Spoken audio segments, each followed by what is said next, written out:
Welcome. So we took a break of almost a week. I think the last day I was here was Sunday.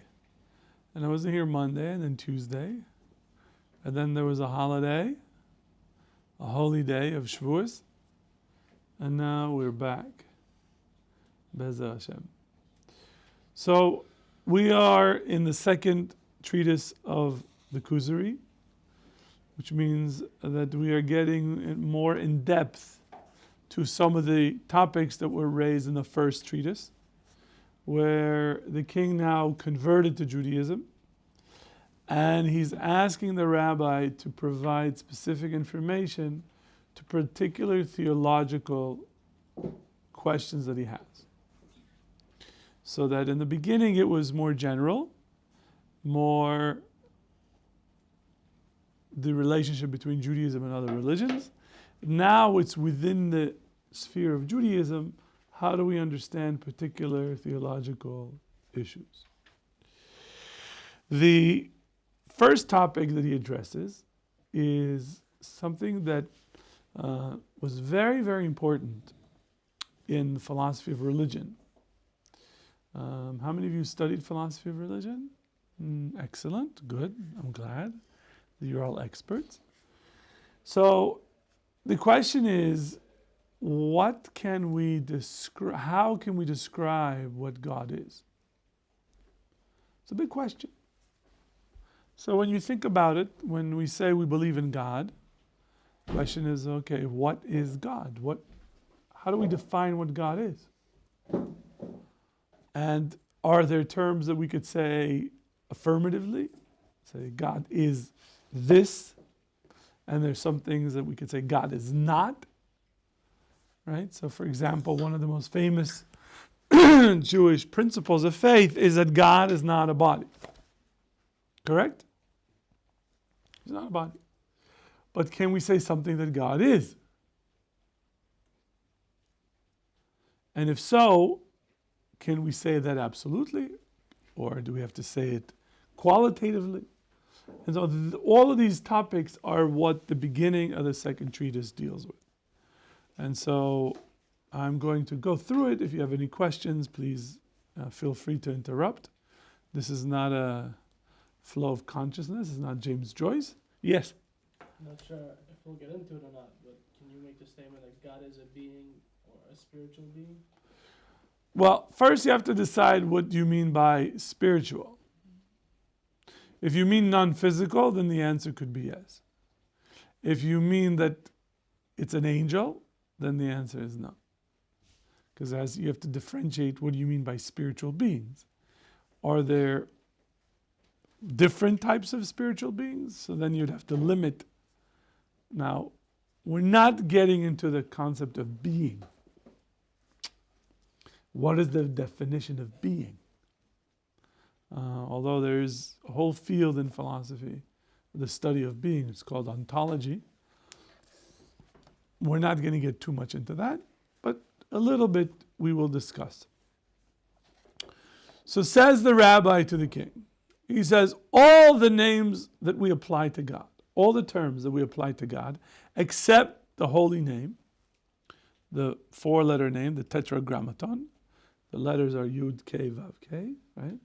Those four letters, and all other names than that are simply attributes that we are describing in addition to God's essence. Which means what? That we cannot know what is God in truth. The essence of God is something that's beyond human capability.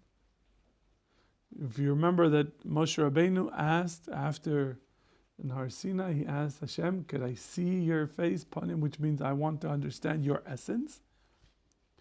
And Hashem said, sorry buddy, you can't. I will take you as far as I can. As far as I can. But not any further. And so we have to understand that this whole discussion when we talk about God, we are limited by our mind. That's one. And there's another limitation. There are things that our mind can think, and yet we cannot articulate. Do we all agree with that? There's certain things that we can experience, but we can't put it in words. We cannot describe in words the taste of pistachio ice cream. You can't describe that. Can you describe in words what love feels like?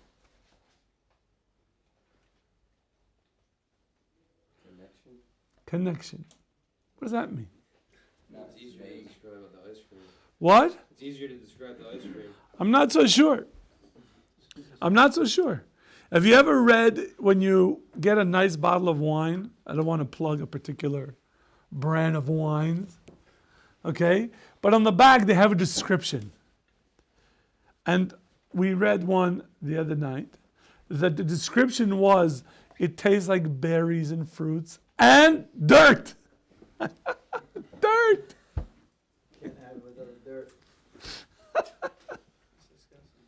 It's disgusting. That's what the description was. And they hire somebody to actually write those descriptions. And when you're drinking the wine, you're supposed to read this and say, do you sense all of this? If the answer is yes, great. If not, then what? So we had a whole big argument on my Shabbos table whether it does taste like dirt or doesn't taste like dirt. Or like my wife said, it tastes like a fungus. It's like okay. So there's certain limits to human language. There's only so many things we can use our language, and then after that it breaks. And spiritual, religious experience is beyond human expression. It's almost impossible to put it in words. Okay? So that when the prophet, whatever he's experiencing, whatever he describes in the prophecy itself, you have to understand that there's a difference between what he experiences and what he's saying. Because it's on a different level altogether. So, says the Kuzari, that all of these terms are borrowed from effects that all creatures go through because of God's influence. That's a mouthload. That a lot of the the attributes, the descriptions that we use to describe God are really cute qualities that occur to human beings, that human beings were affected by God. So for example, we call God merciful, Rachum, right? Why? Because when human beings have mercy towards another human being, we acknowledge that the moral characteristic of mercy is something that was placed in us by God. And therefore we call God merciful. God is not merciful in himself. We call God just, right? So mercy and justice seem to be opposites, right? Because mercy is like, listen, you deserve it, you get it. You don't deserve it, you don't get it. So I think I'm not sure it's recording. Because it says 10 and then there's dashes. So I don't know if it's true or not. It's good. 10 out of 10. You're good? Just because usually I see the minutes running. Okay. So, for example, when we describe God or we relate God, rachamim, mercy, love, right? Really, in God, he doesn't have those. Those are human emotions. Right? Love is a human emotion, right? When we say, oh, the dog loves me or the cat loves me, do we really know that? No, we just attribute human qualities to the animal. The same thing that we attribute God human qualities. But what we mean by that is that God is the one that placed those qualities in us. And therefore we recognize that everything that we have comes from Hashem. And so he says, really, God is a righteous judge. And so that when he decrees that one person shall be poor and another person shall be wealthy, right? There's no change in God's essence. It's not that God sort of goes, okay, this, I'll do this, I'll do that. It's all one continuous process where there isn't a change in God. Okay? And so, the reason that he decreed for one person to be poor and another person to be wealthy, it's not because he loves one and he doesn't like the other one, or he's merciful here or he's angry there. No. For whatever the divine wisdom that caused this decree to occur, it is what it is. We ascribe to it moral characteristics that we have, as human moral characteristics, rather than to say that God has one particular nature or that his nature changes. Right? That God oscillates from being in a good mood to a bad mood. He's not Eitan. It's not. We go through moods. Like it's hot here, right? So people are now starting to get undressed. What? I don't know. There's no lights there. So when there's no lights, there's no point in pressing. It's no electricity in here. Okay. Now, he says similar to this, you find when a person appears before a judge. Shmuel, you're with us? Because I don't want to interrupt your learning. So when you go before a judge, a human judge, they have a law that they have to apply. And when they apply the law, there's somebody who wins and somebody who loses. Does that mean that the judge shows favoritism because he adjudicated the case to say he's guilty and he's not? Or that you have to pay him? No. It's just the application of the law that turns out to be that this is what happens. One person has to pay the other person. Unless the liberal judge against Donald Trump. Are we done? Yes. Good, thank you. But there are those who are happy because the judge agreed with their argument, and there are those who are sad because the judge ruled against them. Does that mean that there's differences in the judge? No, not really. He's just applying the letter of the law to the case, and that's what happens. So that idea, that parable, is the way that God runs the world. He applies his wisdom, his rules to reality, and we are affected by that based on our behavior, based on all of the details that we're going to get into of how God runs the universe. But right now, we call God by Rachum, V'chanun, right? Or sometimes we call him vengeful, Kano v'nokem. But those are only because we're looking at the consequences of the actions down here. But in reality, there is no change in God. God isn't angry, or God isn't, now is sad, God is happy. It doesn't work that way. Now, he says there are three categories of terms that we apply to God. The first are categories that are applied to his actions. There are those who are relational attributes. Okay, so they describe a relationship to God. And the third is negative. Are we done now? Because we're only allowed 3 per shear. He's got his shirt. He's not in Shidduchim yet. He can use his shirt. So, the third category are negative attributes. Negative attributes are the easiest to understand, so we'll get to them last. So there's no reason we should do the easiest first. So let's talk about the attributes or the terms that apply to God because of his actions. They're all borrowed from natural occurrences that occur in nature.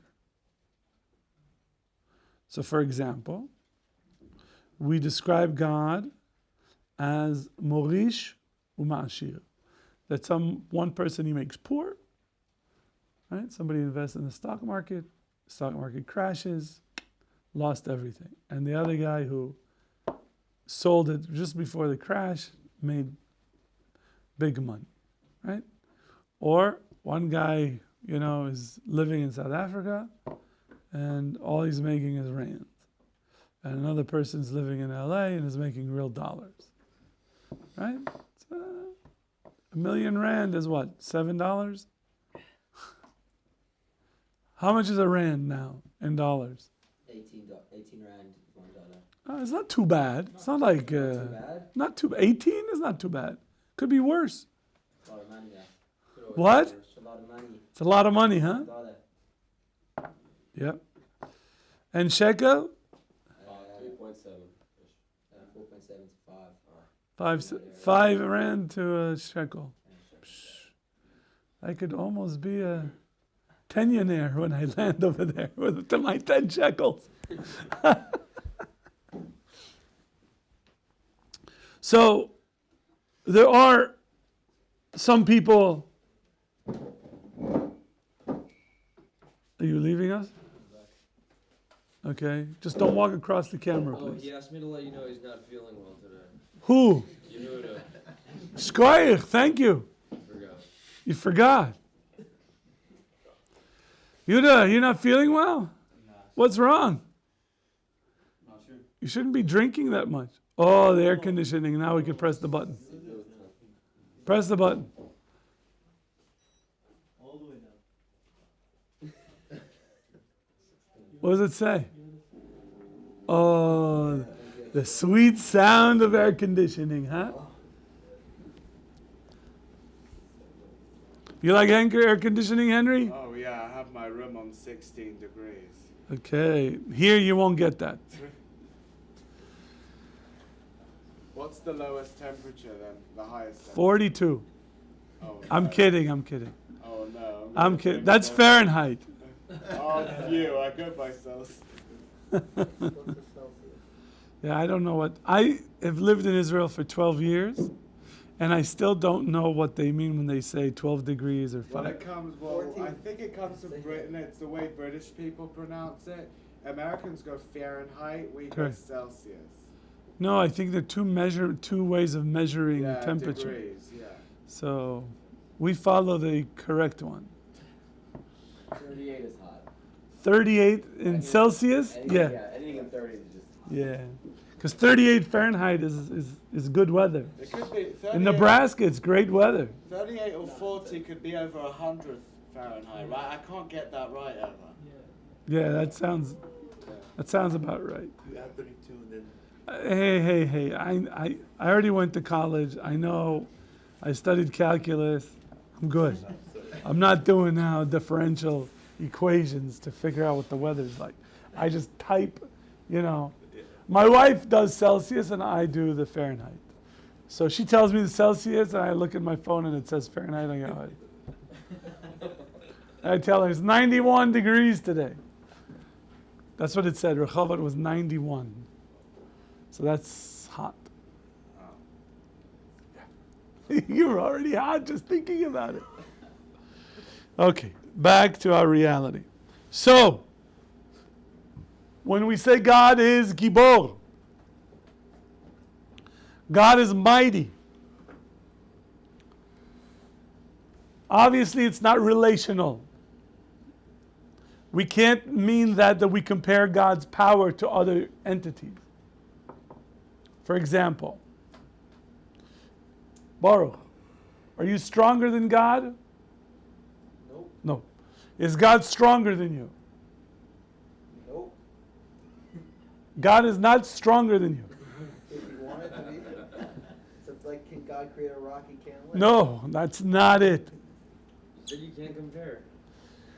So why can't you compare? Because if you say, is God stronger than an elephant? It's a physical attribute. There you go. Is God stronger than the elephant? Yeah. God is the elephant. God is the elephant. We're not in India, my friend. My parents actually were just in India and they rode on an elephant. Did they go there for spices? You can ride an elephant. You can ride an elephant in Ramat Gan. Did you know that? I don't want to ride one. Well, I don't know if you can anymore. But when I was a kid, you could go ride on. When you go to the zoo or circus, you could get on the elephants and ride them around. I don't know why. I'm sorry. I'll try to keep you awake. The jokes are the same. They don't really change. Sorry. So. Sorry. Okay. When we say God is powerful, we can't mean it compare. We compare it. So is God stronger than Conan the Barbarian? We say yeah, he's definitely strong. By how much? 1,000? No, not that. More? Yeah, like 10,000? No, even more. What, 1 billion? Can't measure. Yeah, no, even more than that. Which means you can't compare, but we judge his actions in the universe and we describe him as powerful. Okay? So it's a description based on his actions. The bus came, huh? You made it. Just from your room to here, there was another bus. You couldn't make it, huh? They crashed with the first one. So, now, the second category is when we compare, shows there's a relationship. For example, when we say Baruch, blessed. Why? Because who's blessing God? We are. Or the angels. So there seems to be some sort of a relationship to cause that. We say holy. Right? Kadosh, Kadosh, Kadosh. Right? We have that. So there seems to be some of these terms are relational. Yes, sir. What does it mean? Well, what do you think it means? Al, I'm serious. What do you never thought about it? I see the translation, it says blessed, but the way I think it should be is giving. Wait a second, I can hear him. You don't need to hear him. Yeah. Giving what? What are you giving Hashem?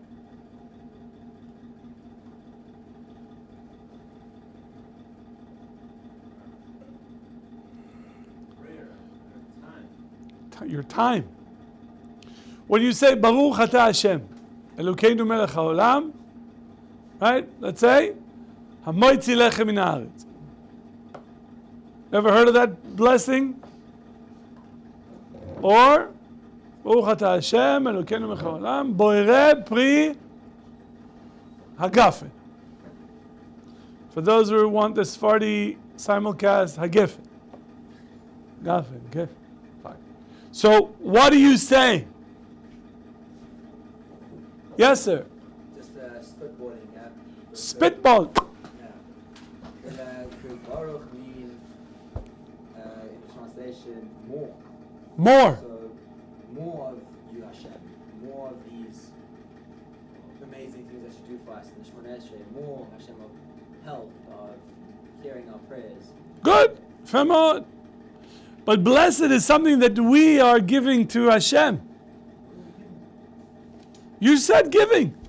So I'm using your word. No, you said blessed, You said we're giving. So I'm using that now. I took your answer. Now it's going to be in front of billions of people. Yes, sir. Louder. Gratitude. That's what we're giving. So maybe one day we should get into this whole concept of blessing. But here, in this stage of where the Kuzari is, it's simply a term that you apply to God to explain that we have a relationship with Him. That's the idea here. Okay? Now, the third category is negative attributes. What is negative attributes? When we say God is chai, what does the word chai mean? Alive. What does it mean when we say God is chai? God lives forever. Why would it say chai instead of chai le'olam va'et or something? Okay, so he's knocking, Henry's knocking you out. Always a new guy, you gotta watch him. Okay. What does the word chai mean? Alive. Good. What if you say God is echad? One. When you say God is rishon, first, achron, last. What do you mean by those terms? What does that mean when you say God is first? Like if they're serving lunch, he gets to eat first? What does that mean first? What does it mean last? What does it mean chai? These are rhetorical questions. If you want to answer rhetorical questions, you go to your room, sit on the corner of your bed, and answer them to the wall. Okay? So the Kuzari explains. We use these positive terms, but we mean them in the negative. Huh? What we're doing when we say God is chai is we mean he's not met. He's not dead. When we say God is one, we mean God is not multiplicity. Because for us to have the concept of being alive, when you think of something alive, give me an example of something alive. A tree. A tree is alive. Except when if it's cut down, right? A tree is alive. What else? A moon. A moon? The moon is. The moon is alive? Why wouldn't it be? Why would it be? It looks like a rock is alive. Is a rock alive? Well, the rock was alive when Moses. No, that is a specific rock. Okay. But a rock that you go outside and you see a rock, is it alive? No.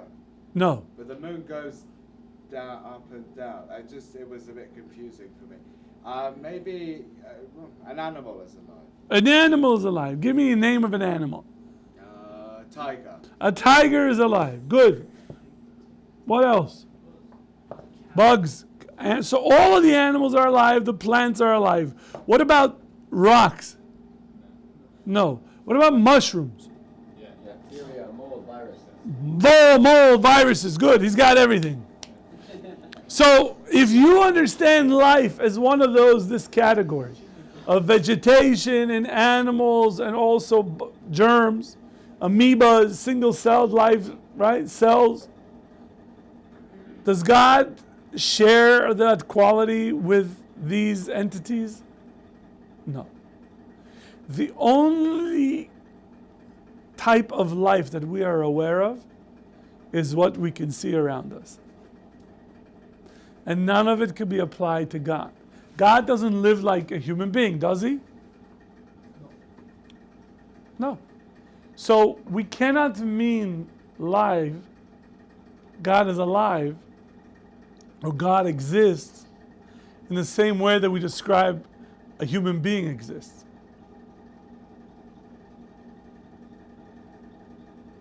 So we mean it in the opposite way. We say God is alive because we don't want to say that God is dead.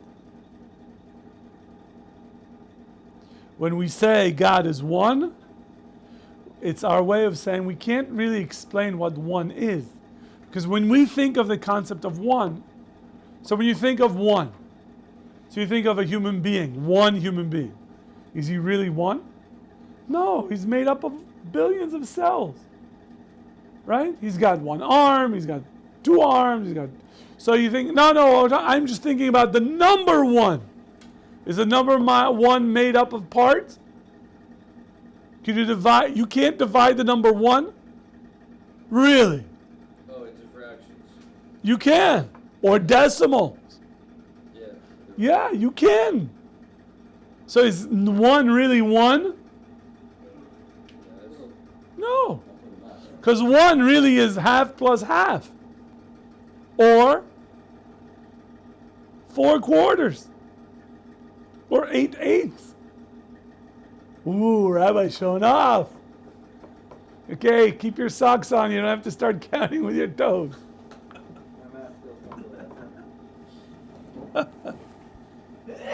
La briou. And so, we consider, just so you know, how do we know that something is alive? How do you know, monsieur? Think about it. The fact that there is a beginning and there is a No, how do you know that there's something alive? because it's growing. It's Growing. dying. Moving. You see something that is moving. Growth is a type of motion. Eating or consuming is also a type of motion because it's taking something from the outside, putting it in, and reproduction. Right? That's also a type of motion. Right? We have special type of motion called locomotion. We can move from one location to another. There are plants that could do locomotions. There are animals that can do locomotions, but there are animals that don't. That they just sort of float around or don't move at all. Trees, right? So we tend to connect life with movement. Does God move? Does God move? You're saying no, Aaron. Why? Because he doesn't need to. Wait a second. So if I didn't need to, that is, I could lay on the couch, remote control, food will be brought to me, the whole everything, I don't need, the bathroom is taken care of, then, and I don't need to move. Does that mean that I'm, No, you have to move. why do I have to move? To exercise, to stay healthy. I don't want to exercise. Oh. Can't force me. It's a free country. God cannot move. What? God cannot move. God cannot move. Why? Because the movement is like kilometer per hour.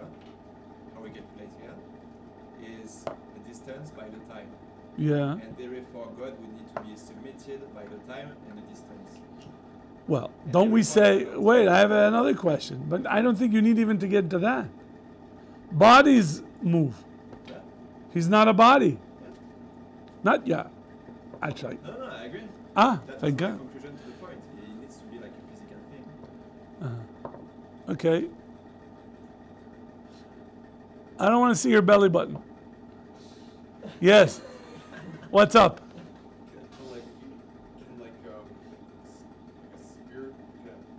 Wait, think. Can the Shekhinah move? Is Shekhinah God? Well, I asked the question, is the Shekhinah, according to you, God? Shh. Oh, God has pieces now. What does that mean? If you, is God like a cake that you can just, this piece is here, this piece is there? Go and give like a portion of his essence. God can give a portion of his essence. I don't understand how that works. If God is infinite, it means you can't divide it.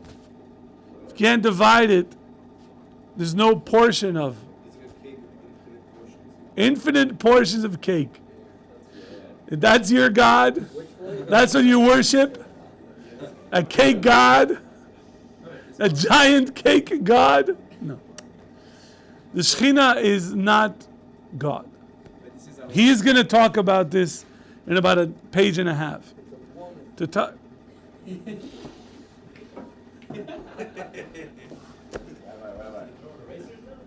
I thought of throwing the Chumash at him for the kfir that I'm hearing. What's Shmuel?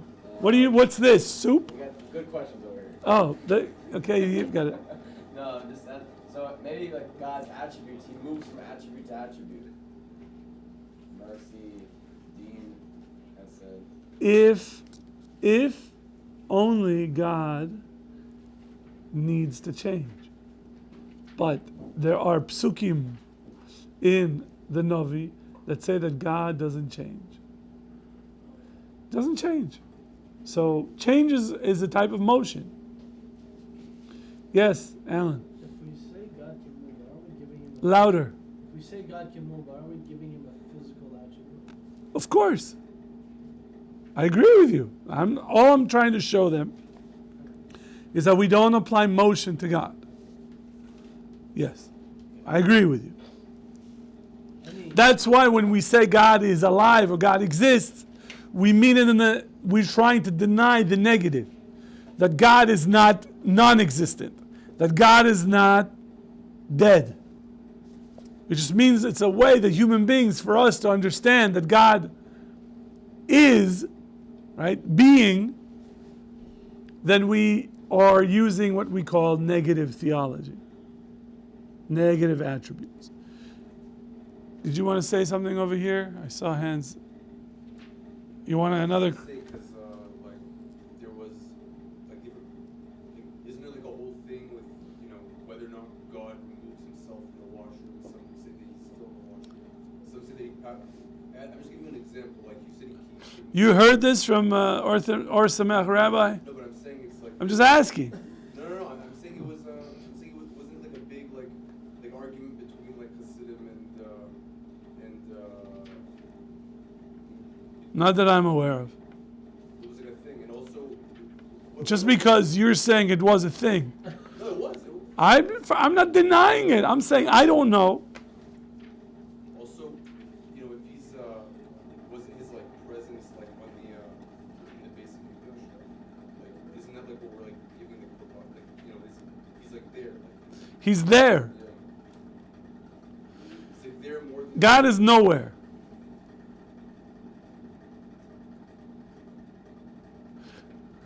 How do you like that? God is nowhere. Henry, what do you think? Is that true that God is nowhere? It depends if you feel Depends? like No, it's not about feelings. We're dealing with logic. I think Feelings he is, you think he's what? everywhere. Oh, okay. No, he can't be, no, that's a contradiction. You can't use contradictions and expect us to have a conversation. Because when you contradict yourself, then it's like you're saying God is blah. What am I supposed to do with that? Can we say that God is a round triangle? It's ridiculous. Because either you don't understand what a triangle is, or you don't understand what the word round means. But to say nowhere and everywhere, those two contradict each other. So why do I say that God is nowhere? Because in order to be everywhere, you have to be at least somewhere, no? Because everywhere is made up of many, many somewheres, right? And in order to occupy somewhere, you have to occupy space. Because somewhere is a space. It's a location. And we already said that only bodies occupy space. Whether it's their molecules or whether they're stars.